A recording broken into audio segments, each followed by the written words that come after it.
खबर पश्चिम बंगाल के मालदा से है, जहां 1 अप्रैल को न्यायिक अधिकारियों के घेराव के मामले में एनआईए की रिपोर्ट ने कई गंभीर खुलासे किए हैं।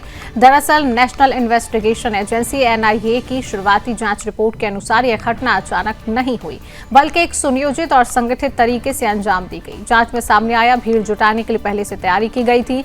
इलाके में ई रिक्शा के जरिए घोषणा कर लोगों को बुलाया गया। एक स्थानीय मस्जिद से भी लोगों को इकट्ठा होने का आह्वान किया गया था। इन अपीलों के बाद कुछ ही समय में करीब 1500 लोगों की भीड़ बीडीओ कार्यालय के बाहर जमा हो गई।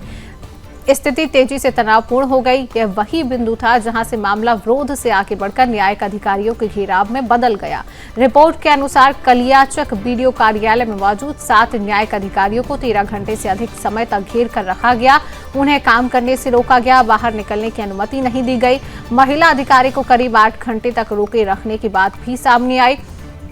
दरअसल जब देर रात पुलिस केंद्रीय बलों ने अधिकारियों को सुरक्षित निकालने की कोशिश की, तब भी हालात सामान्य नहीं थे। बचाव के दौरान अधिकारियों के काफिले पर कई स्थानों पर पत्थरबाजी की गई। इस हमले में एक वाहन चालक गंभीर रूप से घायल हो गया, वाहन पलट गया। जांच एजेंसी ने संकेत दिए कि भीड़ को योजनाबद्ध तरीके से संचालित किया गया। महिलाओं को आगे रखा गया, जबकि पुरुष पीछे से गतिविधियों को नियंत्रित कर रहे थे। साथ ही बीडीओ कार्यालय के 16 में से 9 सीसीटीवी कैमरे बंद पाए गए, जिससे संदेह और भी गहरा हो गया।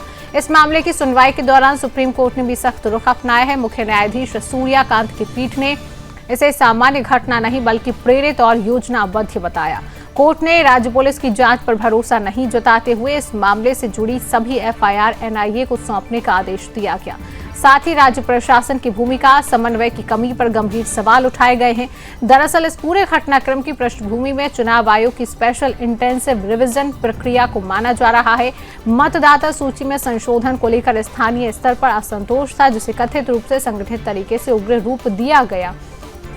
फिलहाल इस मामले में 100 से अधिक लोगों को नामजद किया गया। 24 लोगों की गिरफ्तारी हो चुकी है। हालांकि जांच एजेंसियों का मानना है यह केवल शुरुआती कार्रवाई है, पूरे नेटवर्क का खुलासा अभी बाकी है।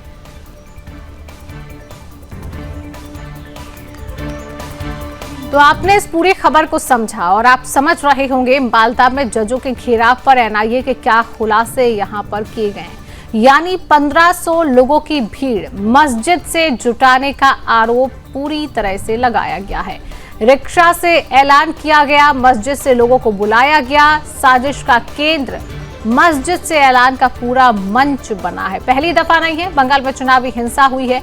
इससे पहले भी जब जब बंगाल में चुनाव होते हैं, और ऐसा एक दफा नहीं होता कि अगर बंगाल का नाम लिया जाए तो लोगों के दिमाग में हिंसा का नाम ना उठे, क्योंकि बंगाल में जब जब चुनाव होता है, बंगाल में जब जब कोई प्रक्रिया की जाती है, उसमें हिंसा स्वाभाविक सा हो गया है।